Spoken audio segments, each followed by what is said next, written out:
Dnes jsme navštívili s naší kamerou prodejnu rybářských potřeb Miby, která patří našemu kamarádovi Michalu Bělončikovi.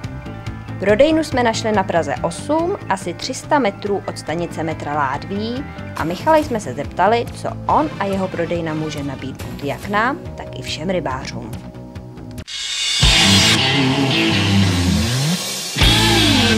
Michale, ty tady máš spoustu zajímavých věcí. Kdo především u tebe tady může nakoupit?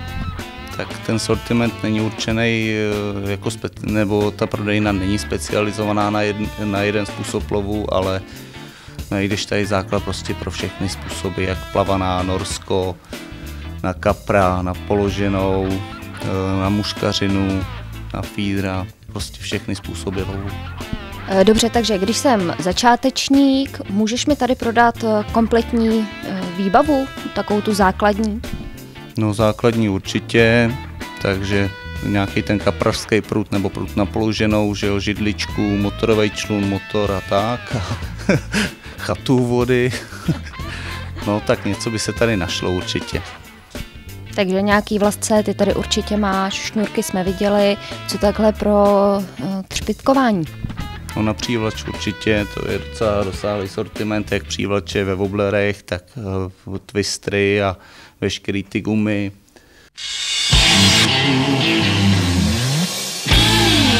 A co krmení?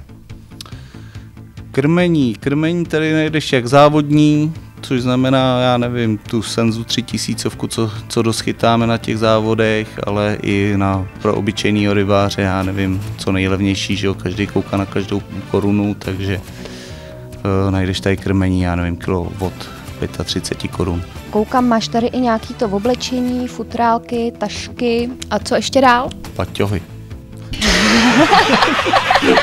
A Samsona k tomu? Ne, tak ty obaly, že jo, to je na tu přepravu veškerého toho rybářského náčení, to tady určitě najdeš.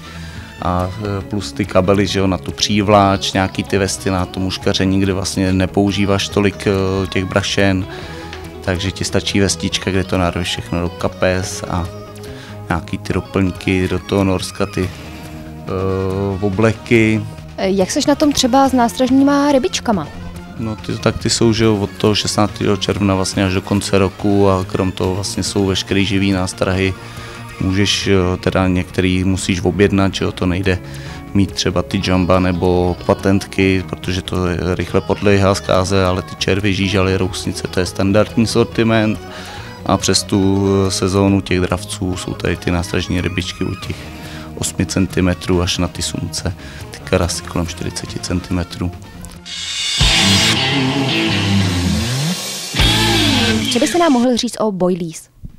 No, boilies je jenom o tom, že když nekrmíš, nechytáš a tak já mám tadyhle nějaký ten tandem bites, já to moc teda nechytám, ale tak po konzultaci tady s nějakýma těma rybářema, co to boilies chytají, tak to prostě doporučili, tak jsem to nabral na ten krám a je to zase boilies, který je hodně navoněný a je to takový na rychlý chytání.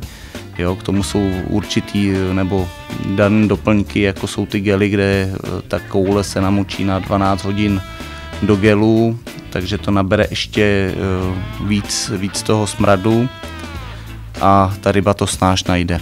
Jo? To vlastně rychleji chytá než klasický boilies, kde vlastně se prodává krmný, aby si 3 neděle krmila. V posledních letech jsou takovým hitem hlásiče záběru. Máš taky něco? No tak určitě, že jo, to je snad na každém krámu. Ty hlásiče jsou dan, já nevím, tam je základní je od 250 korun a tam je to jenom o tom, že u některého máš regulovatelnou ještě citlivost a můžeš k tomu mít třeba bezdrátovej nebo drátovej příposlech, že když seš někde kousek od prutu, tak ti to pípne. Co nutně potřebuješ do Norska, tak to jsou určitě chobotnice, že jo. Dole opatroníž jsou pilkry, to je vlastně v gramážích, já nevím, od 300 do 800 gramů potřebuješ. A ještě když se podíváš v opatroníž, tak tam jsou dole takhle zašitý. A jinak makrelový peří, páternostery a pilkiny a různý přívalčové nástrahy, tak to máš úplně nahoře. Pilkiny, to znamená do 80 gramů olověný rybičky. Hodně, co mám odzkoušený, tak v tom Norsku funguje modrá. Modrá a červená, to jsou dvě základní barvy, ale na tu modrou já mám teda nachytáno osobně nejvíc. Jo, k tomu se dá přidělat vlastně takovýhle makrelový nebo kellerový peříčka. Makrelový bejvají na slabších vlascích, to znamená do nějaký 30, 35 a bejvá 5-6 peříček. Když to kellerový peříčka potom jsou dělaný na silnějších vlascích, tohle zrovna není ono.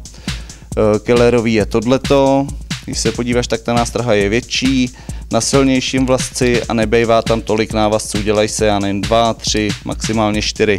Jo, protože když to pustíš do kelleru kolem 80 cm, tak aby si to byl vůbec schopný urvat.